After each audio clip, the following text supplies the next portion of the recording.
Hi everyone, it's Jen. Thank you so much for joining me today. Today I am coming on with some projects for Scrap Diva Designs, and I made these using some of the dies from the March release. So these will all be linked down below in the description box on scrapdivadesigns.com. My referral link will also be there. If you place an order through that link, I do get a commission from the sale, which helps me and my channel out. Doesn't affect your cost. I really appreciate it when you guys use that. And you can always use my coupon code at checkout, and that is strawberry cream. That'll save you 10%. So I've got some really cute projects to share with you today. I've got my coffee here. If you saw my haul last week, I got this at Hobby Lobby. It's just like a glass travel mug, and it keeps things nice and warm. So I am ready. Okay, so the first die set we use today is this one. This is called the Waterfall card making set. It comes with these two sets of dies, or 2 pages of dies, and I followed a tutorial by Jen Cassell, who is also on the design team at Scrap Diva Designs, and she showed how to make it because I'm sure I could not have figured it out on my own. I will link her tutorial down below in case you are interested, but it's very simple to put together. And it comes with, let's see, 1, 2, 3, 4, 5 pieces. It's a really efficient die set.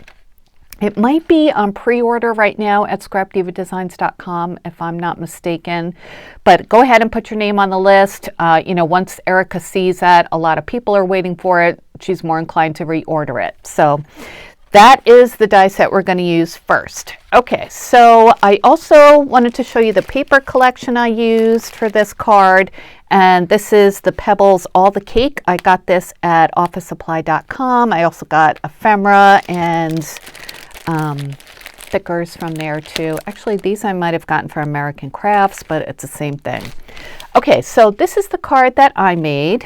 You can make it into a card like I did, or make it into like just something to put in a journal or a mini album, a scrapbook, something like that. The example that Jen made, she made hers like a place to put mini photos in.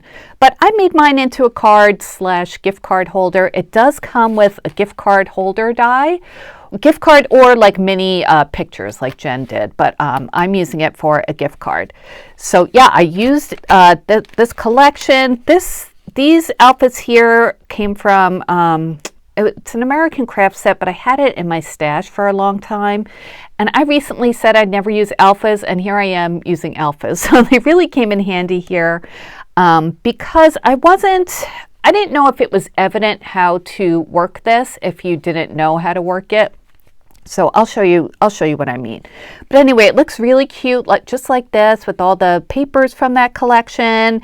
And I popped up some ephemera here. This one I popped up on some foam tape. This is from the thickers. So as it says, you push it up. So once you do that, you grasp it at each corner and then push it up. Whoops. Okay. And it makes like a waterfall of different layers. So how fun is that? So the first one is just some ephemera. And then the second layer is a gift card, the Barbie gift card I always use from Target, just as an example. But I plan to use this and put an actual gift card in there. And then the next page is some more ephemera that's popped up. And then the last page, well, not the last one, but the last flipped up page says let's celebrate. And then on the very last page here, the background, I put a cut apart. And these are puffy stickers from the collection. Actually, no, these are from a different collection, but I thought they went nicely with this. So it just slides up and down. And I thought, everybody would like this, but I think especially a kid would like that, right? And then this will fit, I was hoping it would fit in the A2 gift card envelope, that one with the tear strip, but it does not fit in there. But I'll just make a regular envelope to fit this in. This measures, oh yeah, let's do some measurements. This measures about 6 inches, or a little bit shy of 6 inches, by a little bit shy of 4 inches. So yeah, just a little bit too big for an A2 envelope. But yeah, 5x7 envelope, I have those. And if you do 2, then it would fit perfectly, especially with some of the raised elements. You know, a little bit bigger envelope would be nice. And I do have this ephemera sticking out.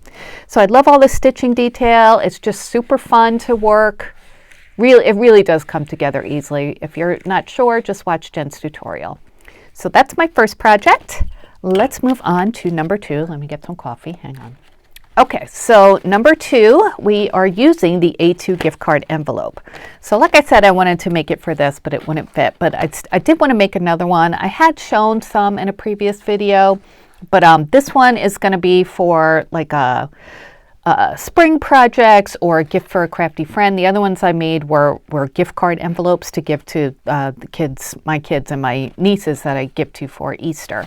So anyway, the A2 gift card envelope comes with all of these pieces. It makes a tear strip opening, which is so fun. And then it comes with all of these layering pieces. You could use these on this project or others. I used one to make a window on this envelope, and then this page of dies, this piece you cut out twice to make the back, and then this is a layering piece for the back. And then I also wanted to show you this die set, which I used as well. This is the Fringed tulip. I had made some fringed eggs, but this is another fringed collection in this release.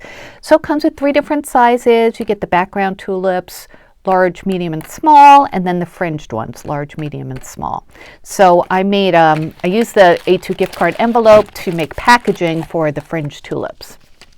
So this is how it came out. So it's a really nice way to present a gift, and I thought a crafty friend would like these.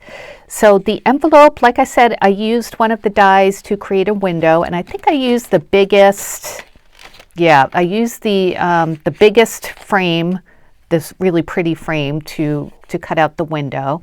And then I used some plain acetate, just cut it out. I actually used this rectangle here. I didn't use it as a layering piece, but I did use it to cut out the acetate for the backing of this. And then if you turn this over, there's the tear strip. So when I do close it up, I will glue it here, and then whoever gets it can tear it open, and then the top will open. And I used some gingham paper that I printed out from Etsy.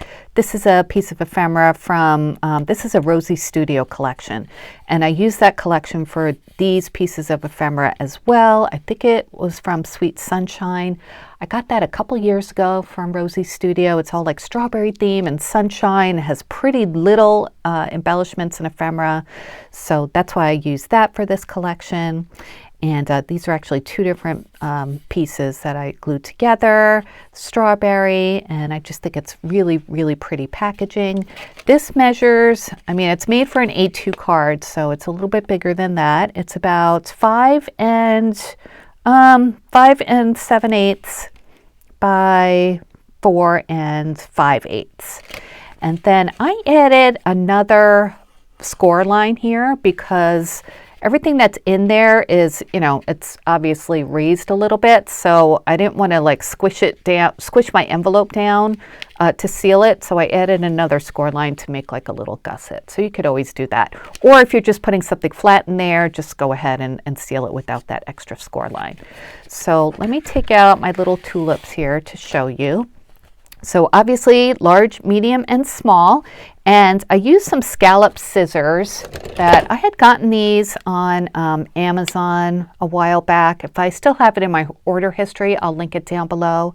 I think they're made for fabric, but I use them for paper crafting, and they really make a nice scalloped edge.